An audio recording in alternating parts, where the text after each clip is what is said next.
Hello ಎಲ್ರಿಗೂ ನಮಸ್ಕಾರ. Welcome back to my mini vlog. ಇವತ್ತು ನಾವು ಕಪ್ಪು ಉದ್ದಿನ ಕಾಳು ಬಳಸ್ಕೊಂಡು ಒಂದು ಸ್ವೀಟ್ ರೆಸಿಪಿ ಹೇಗೆ ಮಾಡೋದಂತ ನೋಡೋಣ. ಯೂಶಲಿ ಇದನ್ನ ನಮ್ಮ ಕಡೆ ಋತುಮತಿಯಾದ ಹೆಣ್ಮಕ್ಳಿಗೆ ಮತ್ತು ಬಾಣಂತಿಯರಿಗೆ ಜಾಸ್ತಿ ಕೊಡ್ತಾರೆ. ಬೆಳಗಿನ ಜಾವ ಖಾಲಿ ಹೊಟ್ಟೆಯಲ್ಲಿ ಉದ್ದಿನ ಕಾಳು ತಿನ್ನೋದ್ರಿಂದ ಸೊಂಟ ಹಾಗೂ ಮೂಳೆ ಗಟ್ಟಿ ಆಗುತ್ತೆ, ಹಾಗೆ ಸ್ಕಿನ್ ಕೂಡ ಚೆನ್ನಾಗಿರುತ್ತೆ. ಈ ಉದ್ದಿನ ಕಾಳು ರೆಸಿಪಿ ಮಾಡೋದಕ್ಕೆ ಮೊದಲಿಗೆ 1 ಕಪ್ ಆಗುವಷ್ಟು ಉದ್ದಿನ ಕಾಳನ್ನ ನೀಟಾಗಿ ಸೋಸಿ 2-3 ಬಾರಿ ವಾಶ್ ಮಾಡ್ಕೊಬೇಕು. ನೈಟ್ ಪೂರ್ತಿ ನೆನೆಯೋದಕ್ಕೆ ಬಿಡಬೇಕು. ನೈಟ್ ಪೂರ ನೆನೆಸಿ ಇಟ್ಟಿದಂತಹ ಉದ್ದಿನ ಕಾಳನ್ನು ಬೆಳಿಗ್ಗೆ ಕುಕ್ಕರ್ಗೆ ಹಾಕಿ, ನಾವು 1 ಕಪ್ ಉದ್ದಿನ ಕಾಳು ಹಾಕಿದ್ರಿಂದ 2 ಕಪ್ ಆಗುವಷ್ಟು ನೀರನ್ನು ಹಾಕಿ 4 to 5 ವಿಷಲ್ಸ್ ಕಂಡ್ರೆ ಸಾಕು. ನೀರು ಜಾಸ್ತಿ ಹಾಕ್ಲಿಕ್ಕೆ ಹೋಗಬೇಡಿ, ಯಾಕೆಂದರೆ ಉದ್ದಿನ ಕಾಳಲ್ಲಿ ನೀರು ಬಸಿಯೋ ಥರ ಇರಬಾರ್ದು.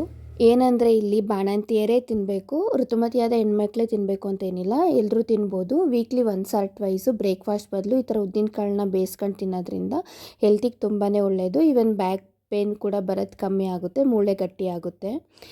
ಈ ಥರ ಬೇಯಿಸಿದಂತಹ ಉದ್ದಿನ ಕಾಳಿಗೆ ಕೊಬ್ಬರಿ ಮತ್ತು ಬೆಲ್ಲನ ತುರಿದು ಮಿಕ್ಸ್ ಮಾಡಬೇಕು. ನಿಮಗೆ ಸ್ವೀಟ್ ಎಷ್ಟು ಬೇಕೋ ಅಷ್ಟನ್ನು ನೋಡಿ ನೀವು ಬೆಲ್ಲನ ಹಾಕ್ಬೋದು. ನೀವೇನಾದರೂ ನೈಟು ಕಾಳು ನೆನೆಸಿಟ್ಟಿಲ್ಲ ಮರ್ತೋದ್ರಿ ಅಂತಂದ್ರೂ ಕೂಡ ನೀವು ಬೆಳಿಗ್ಗೆ ಎದ್ದು 1 ಕಪ್ ಉದ್ದಿನ ಕಾಳಿಗೆ 3 ಕಪ್ ನೀರು ಹಾಕಿ 7 to 8 ವಿಷಲ್ಸ್ ಬಂದರೆ ಕಾಳು ಚೆನ್ನಾಗಿ. ಈ ರೆಸಿಪಿ ನಿಮಗೆ ಇಷ್ಟ ಆಗಿದೆ ಅಂತ ಭಾವಿಸ್ತೀನಿ.